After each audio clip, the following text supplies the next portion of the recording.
unlikely occurrence here in Southwest Florida. It is a rainy, stormy morning this Wednesday, and that does not usually occur. So I brought Wednesday's Word into the office, which is actually great, considering I need to show you exactly what I'm talking about today. Now, in the English language, as in the Hebrew language, we have homonyms. Homonyms, for instance, over here is like the word no and no.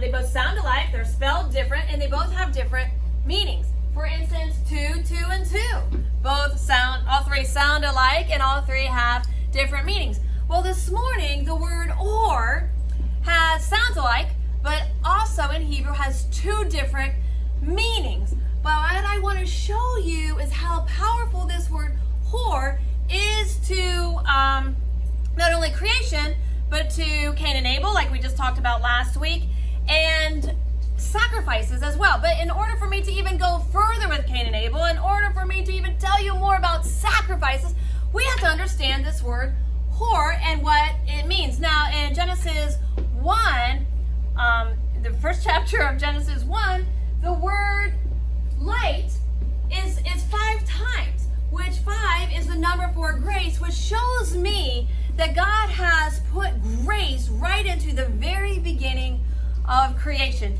Now, what's amazing is watch this.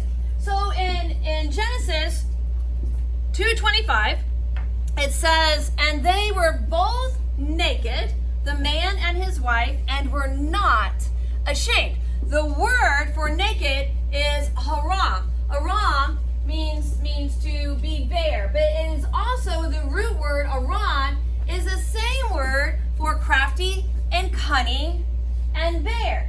You will see that serpent who comes onto the scene in Genesis 3:1. It says, "Now the serpent was more tricky or crafty than any other beast of the field." It is the same word for the serpent being crafty as it is for naked. Now, just kind of put that on the back burner for a minute. The word light, hor, also sounds like it sounds the same as the word for skin. The only difference is here the first letter. The first letter for light is an aleph, and then we have a vav, and then we have what's called a resh. Now, the aleph stands for God, stands for the leader, stands for strength. The vav, this letter, is a connector word, which in English we would use as and. And then the resh in the ancient language was the symbol of the leader of the house for a man or the high priest. You come over here to skin, which sounds exactly like light, but its first letter is different, and it's the zayin, which in the ancient Hebrew was the symbol for an eye. So follow with me on Genesis 3:7. It says this, "And the eyes of them both were opened, and they knew that they were naked." Aram. Now, what does that have anything to do with anything? Wow. Both in Christian and Jewish thoughts is that in the garden, when God created Adam and Eve, God created Adam and Eve in their image. So God being a divine light, often you and I think of Adam and Eve being created, and they were created just like us. But remember, you and I are in the fallen state. So when Adam and Eve were first created, when they were roaming around in paradise, they had bodies of light. They did not have our fleshly skin. That's not what they had. They had a luminous skin that was transparent. So they had nothing to hide. There was nothing for them to keep from one another. They didn't know anything that was cunning or tricky.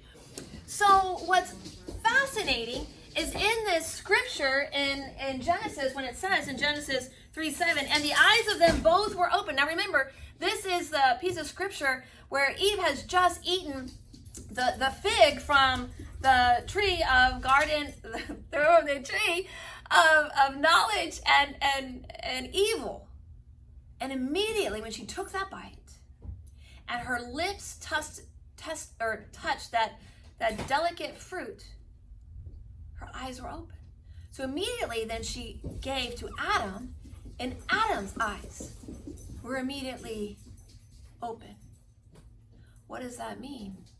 It means that in that moment, they died. In that moment, their luminous flesh, their divine light that God had clothed them in, shriveled up. It dimmed. It was no more. And they looked down and they realized that they were naked and ashamed because they had never seen themselves without being in God's divine light. I wanted to fast forward to Genesis 3:21. Then God made garments of skins. There's that word, hor again. And clothed them. Isn't that interesting? What kind of clothes did God clothe them with? The inside, their divine light had dimmed. So God had to put a protective covering over Adam and Eve, and that is where we come with our skin that you and I have. Now we are in our fleshly bodies.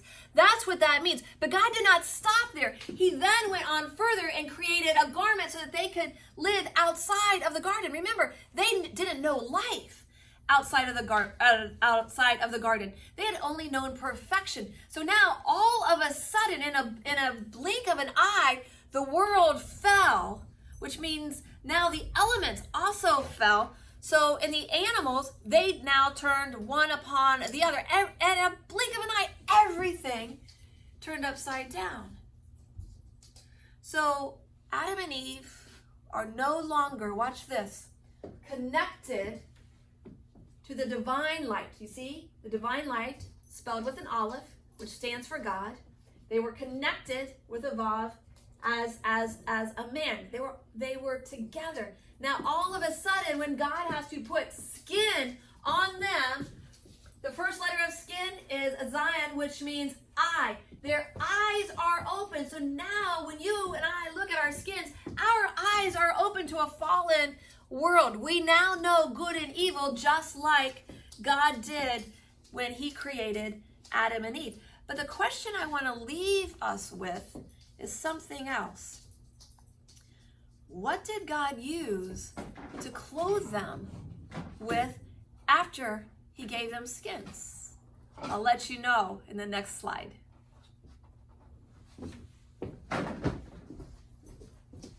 Ooh, you got that cut. Okay, so the last question is this.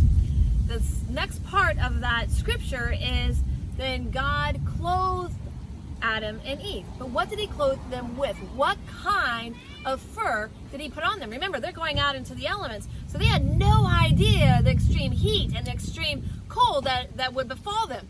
So in order to create or to make Adam and Eve a garment, God would have had to kill an animal out of Eden to make the furs.